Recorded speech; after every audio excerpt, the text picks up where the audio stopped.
आदाब, आप देख रहे हैं आवाज तो वही सुर में हूं आपके साथ यास्मीन खान। कश्मीर की जब भी हम बात करते हैं तो कश्मीर की जो खूबसूरती है उसको नेशनल लेवल पे काफी ज्यादा चर्चे में रखा जाता है, लेकिन जिनकी बात ज्यादा नहीं होती है वो है कश्मीर के स्पोर्ट्स पर्सन और एथलीट्स। अब जम्मू कश्मीर में हाल ही में नई सरकार बनी है और जो एथलीट्स है उनकी जो उम्मीदें हैं वो भी कुछ ज्यादा ही बढ़ गई है और उनको ये लगता है कि आने वाली जो सरकार है वो शायद कुछ बेहतरी जो है या कुछ अमेंडमेंट्स स्पोर्ट्स में जरूर लाएंगे। अब स्पोर्ट्स की जब हम कश्मीर में बात करते हैं कई सारे लूप होल्स है जो हमें नहीं पता है वो किस वजह से है, तो इसके बारे में हम एक एक्सपर्ट से ही बात करेंगे, आपको भी उनसे मिलाएंगे और ये जानने की कोशिश करेंगे कि कश्मीर में जो स्पोर्ट्स का सिनारियो है उसको बेहतर किस तरह से किया जा सकता है। आज इसी हवाले से बात करने के लिए हमारे साथ जुड़ चुकी हैं Bilkis Mir. Thank you so much Bilkis वक्त देने के लिए। तो चलिए थोड़ा बात करते हैं स्पोर्ट्स को लेके कि जिस तरह से हम देख रहे हैं कि कश्मीर में जो स्पोर्ट्स सिनारियो है धीरे धीरे बेहतर हो रहा है। जो 90s में था अब वो सिचुएशन नहीं है, लेकिन कहीं ना कहीं जब रिजल्ट की बात आती है तो रिजल्ट नहीं मिल रहा है। तो थोड़ा हम चाहते हैं कि थॉरोली आज आप हमारे व्यूवर्स को इसके बारे में बताएं। जी बिल्कुल, आपने जो फरमाया रिगार्डिंग स्पोर्ट्स सिनेरियो, हम इस पे जरूर बात करेंगे जो आने वाले यूथ के लिए हमारा बहुत बेनिफिशियल रहेगा। जी जी।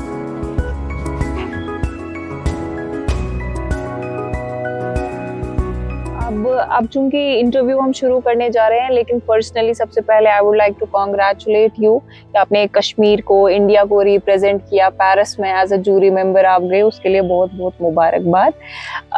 Thank you so much. जी, I would like to begin with क्योंकि टॉक ऑफ द टाउन यही था कि कश्मीर से एक लड़की बाहर जा रही है पेरिस, तो उस पूरे एक्सपीरियंस के बारे में बताइए कि कैसा था पेरिस जाना, फर्स्ट हैंड एक्सपीरियंस करना सारी गेम्स को, या जितने भी आपने एथलीट्स वहां देखे, मतलब किस तरह का स्पा, किस तरह की एनर्जी, किस तरह की प्रिपरेशन थी वहां पे एथलीट्स में specially. Thanks a lot Yasmeen ji, it was dream come true.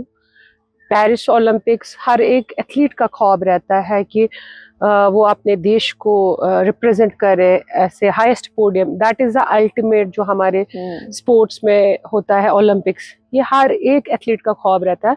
अल्हम्दुलिल्लाह इट्स नॉट बिल्किस जो उस पैनल में बैठी, ये पहली बार अगर हिस्ट्री देखेंगे ओलंपिक्स की 1936 से पहली बार भारत उस प्रेस्टिजियस पैनल में बैठा।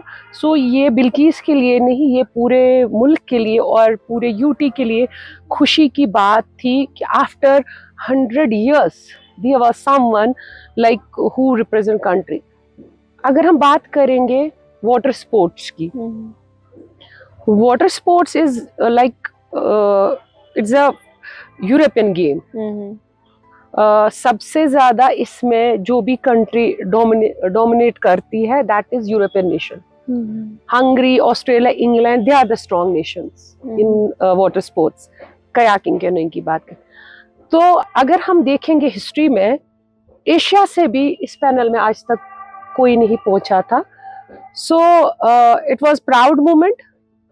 जो यूरोपियन डोमिनेटेड स्पोर्ट्स था, पहली बार एशिया से और दैट टू फ्रॉम इंडिया कि कोई वहां तक पहुंचा, और I am proud of my self अल्हम्दुलिल्लाह। वो तो चलिए इंफ्रास्ट्रक्चर की बात भी करेंगे, तैयारियों की भी बात करेंगे, बट एक पर्सनल लेवल पे एक सवाल मेरा आपसे रहेगा कि कश्मीर से निकलकर पेरिस एज ए विमेन, उस जर्नी के बारे में थोड़ा बताएं, because how was it also, like I would like to know कि how was it like growing up in Kashmir जब आप छोटे थे एंड जब आपने स्टार्ट किया अपना करियर, लड़की होके क्या चैलेंज थे, एंड देन लड़की होके आप वहां पहुंच गए, तो एक बहुत बड़ा शिफ्ट है ये, थोड़ा उसके बारे में डिटेल में बताएं। मेरे जो खेल करियर की शुरुआत हुई दैट वाज 1998, जब स्पोर्ट्स का नामो निशान नहीं था हमारे रियासत में।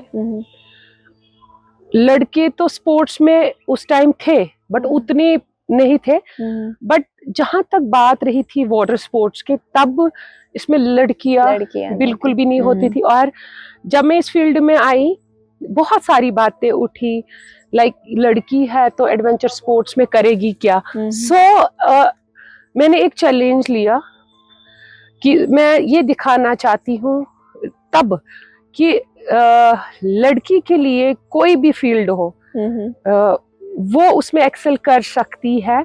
और दूसरी ये था कि जब मुझे बताया गया कि लाइक वुमेन स्पोर्ट्स नहीं है एडवेंचर स्पोर्ट्स, वो कहीं ना कहीं ट्रिगर पॉइंट मिला मेरे लिए and I accept that challenge. And वो मेरा था कि नहीं, मैंने दुनिया को दिखाना कि लड़की किसी भी फील्ड में कम नहीं है। और तब के जमाने में जब बात करेंगे, we don't have a role models that. किसी भी फील्ड में कोई भी काम करने से पहले आपका रोल मॉडल होना बहुत जरूरी है। सो जब मैंने अपने घर वालों को बोला कि I want to adopt kayaking canoeing as my profession, वो शॉक हो गए। अनयूजुअल लगा, अनयूजुअल। एंड लाइक उन पे तो लाइक ऐसा हुआ कि हमारी बेटी का जो लाइक फ्यूचर वो डार्क है। तब के जमाने में स्पोर्ट्स को दरबदरी की नजरे से देखते थे। और मैं जब निकली, मेरा जो प्लेइंग कैरियर है Yasmeen ji, it was full of struggle. मेरे प्लेइंग कैरियर में बहुत अप एंड डाउन्स आए और मेरा जो स्ट्रगल स्टार्ट हुआ वो मेरे घर के दरवाजे से हुआ। यू डोंट बिलीव, जब मैं 90s में स्पोर्ट्स में आई, विंटर्स में मैं जब जाती थी, डल में कोई नहीं होता था। आई रिमेम्बर, मैं आपके साथ वो वाक़ा याद मुझे आज भी आ रहा है। ये 2002 की बात है। इसी डल लेक में मैं थी, दिसंबर का महीना था, बिकॉज अक्सर हमारे नेशनल्स विंटर में होते हैं, जनवरी फेब में, but we have to practice, otherwise practice के बगैर कोई नहीं, हमारे पास कोई इंफ्रास्ट्रक्चर नहीं होता था। मुझे याद है मैं प्रैक्टिस कर रही थी, मैं अकेली थी और मैं कबूतर खाना के पास पहुंची। मेरा बोट कैप्साइज हुआ एंड यू डोंट बिलीव, मुझे ना उधर रास्ता नजर आ रहा था ना इधर रास्ता नजर आ रहा है। मैं उस बोट को लेते लेते, बिकॉज जब आपके बोट में कैप्साइज हो जाता है आप वापस उस बोट में नहीं आ सकते हो, बिकॉज ये बहुत बैलेंस करने में बहुत ही different, it's not a like a normal boat. इसका वेट ही 12 kg होता है। हार्श विंटर में, विंटर एंड दैट टू थोड़ा थोड़ा डल झील जम भी गया। तो वो मैं अकेली तब थी और मुझे याद है आज भी, मैं SKICC में गई और बोट में फिर से वापस आई। जब मैं बोट में आई तो फिर मेरा अंदर ही एक डिफरेंट, मतलब पूरी बॉडी शिवरिंग हो रही थी, बट एक जज्बा था अंदर कुछ करने का। एक था कि नहीं, दिखाना है, क्योंकि मैंने पहले ही बोला कि my sports career was full of struggle. तो तब हमारी हैंड होल्डिंग किसी ने की, ना कोई समझता था। सोसाइटी में भी ऐसी चीजें सुनने को मिलती थी कि इंसान बोलता था बस यही छोड़ो। बट कुछ लोग मेरे लाइफ में, मेरे वेल विशर्स, उसमें मेरे माँ बाप का बहुत रोल है, मेरे फ्रेंड सर्कल का बहुत रोल है। जब उनको लगा नहीं ये कुछ करना चाहती, वो हिम्मत बन के, स्ट्रेंथ बन के उन्होंने सपोर्ट करना स्टार्ट कर दिया। और ना अकेले तो चली मैं, धीरे धीरे लोग जुड़ने लगे जो समझने लगे नहीं ये कर सकती। और फिर जब नेशनल में मेडल आया तो लोगों को भी लगा कि नहीं कुछ करके दिया। क्योंकि मुझे आज भी याद है जब मैं प्रैक्टिस के लिए निकलती थी, मैं वो चप्पू जो है वो मैं छुपाती थी अपने फेरन में।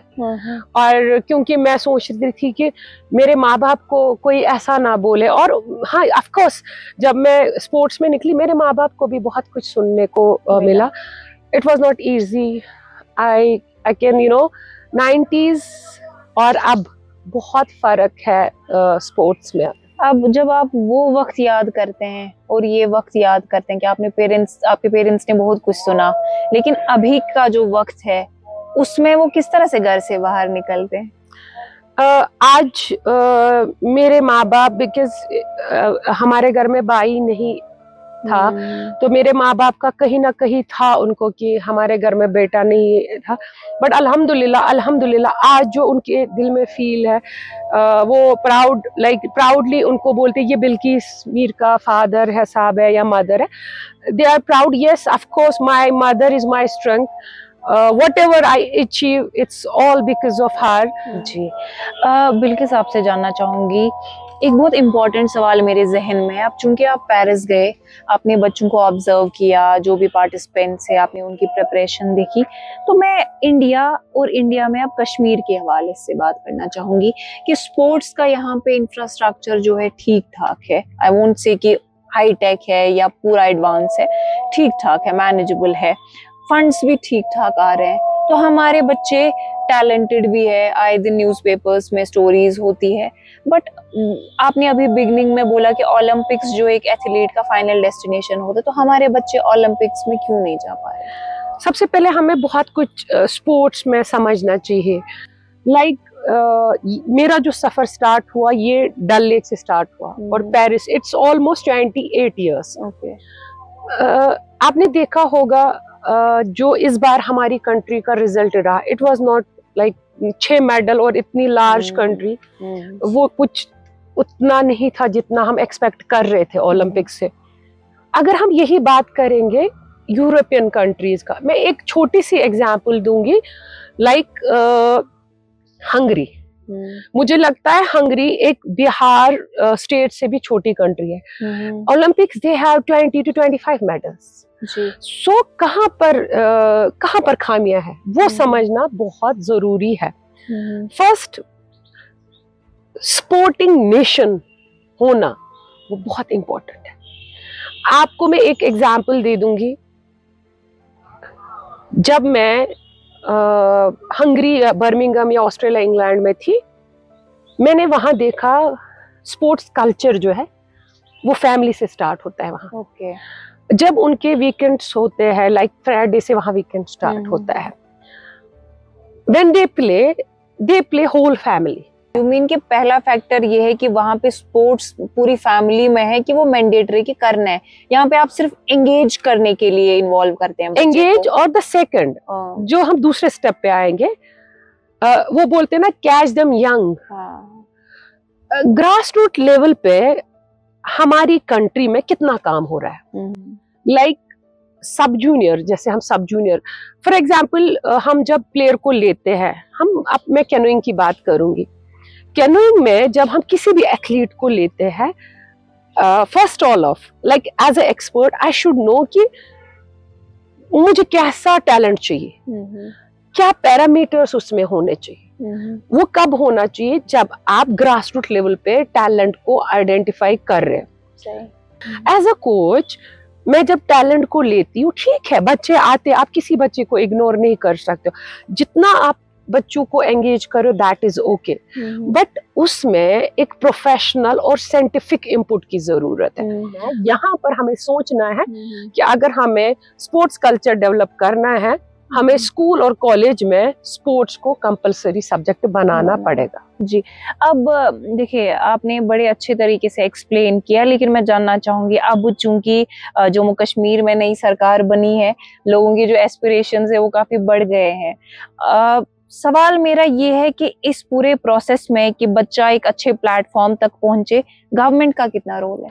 आई एम हैप्पी, जैसे मैराथन हुई, बहुत ही एक प्रेस्टिजियस इवेंट हमारी यूटी के लिए था, and I was so happy when our chief minister Omar sahab ने जब हाफ मैराथन कंप्लीट किया, तो उससे ये होता है कि हम जैसे एथलीट्स को मोटिवेशन मिलती है, और आने वाले दौर में जब जो एथलीट आएगा उसको भी वो भी मोटिवेट हो जाता है। तो मुझे लगता है जम्मू कश्मीर का फ्यूचर बहुत ब्राइट है।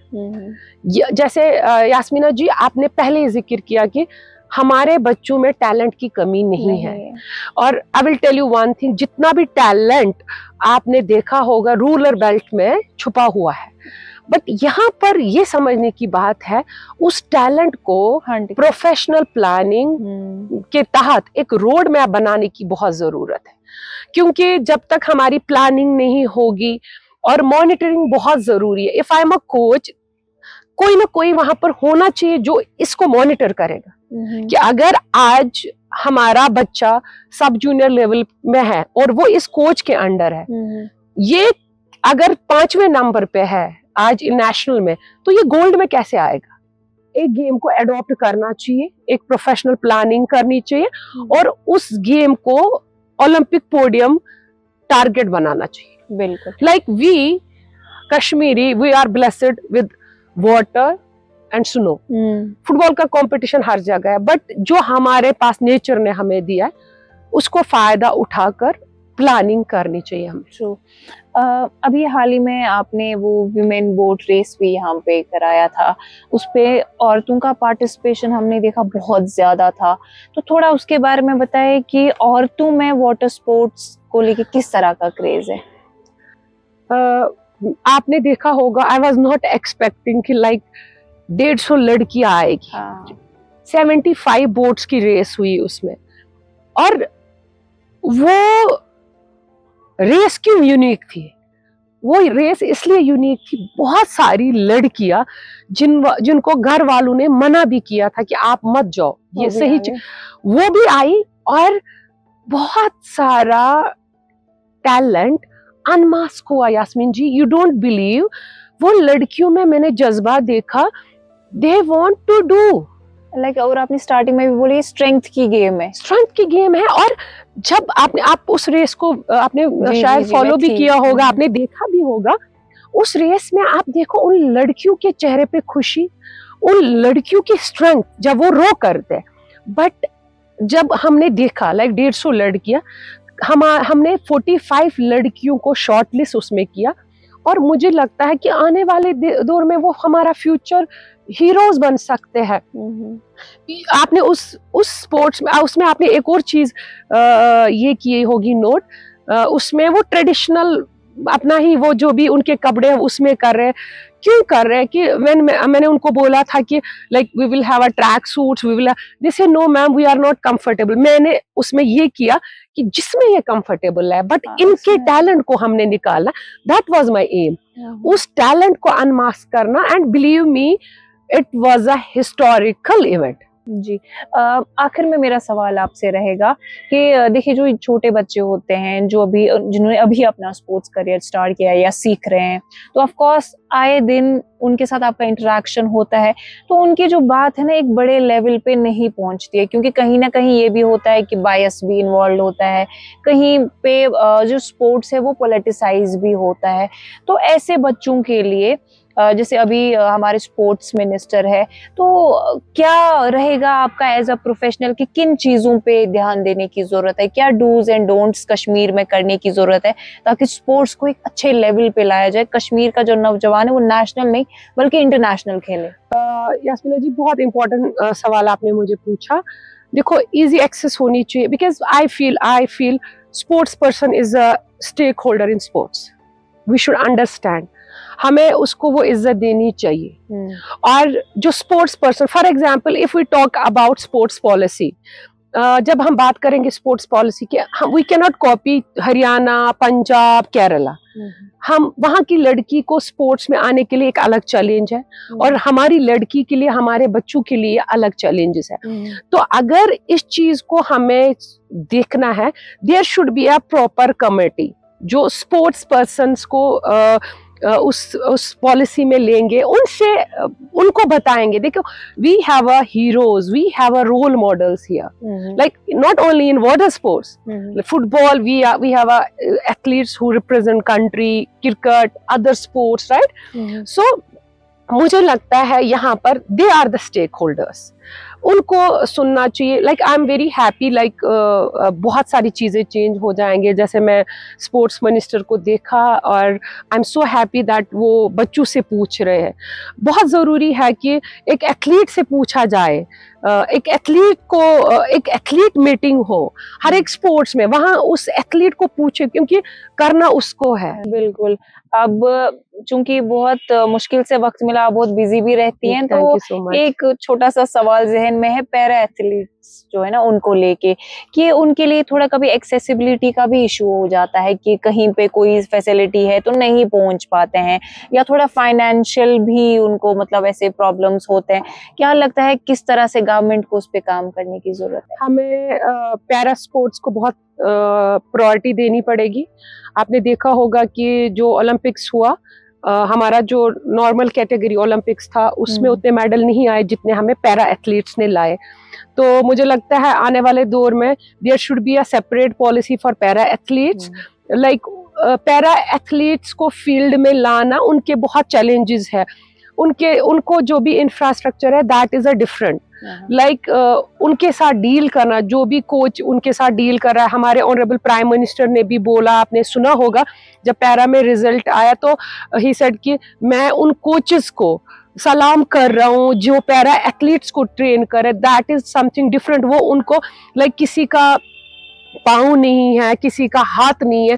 आप देख लीजिए हमारी Sheetal Devi, she is a pride of Jammu and Kashmir, दोनों हाथ होकर भी नहीं, and then she is a world pride, and हमें उनसे सीख लेनी चाहिए। और वैसे एथलीट्स बहुत है, बट हमें पैरा स्पोर्ट्स की पॉलिसी पे ध्यान देना चाहिए। आई रिक्वेस्ट गवर्नमेंट कि पैरा स्पोर्ट्स को हमें प्रायोरिटी लेना चाहिए, और उनके पास जो भी फैसिलिटी नहीं है और उनको भी इजी एक्सेस होनी चाहिए, जो भी उनके मसले हैं वो बता सके, क्योंकि बहुत ज़रूरी है कि देयर शुड बी, मैंने जैसे बोला, मॉनिटरिंग बहुत इंपॉर्टेंट है, और एथलीट की सुनवाई बहुत जरूरी है। बिल्कुल बिल्कुल, आपने अपना कीमती वक्त दिया उसके लिए बहुत बहुत thank you so much, thank you so much Yasmeen ji, thank you.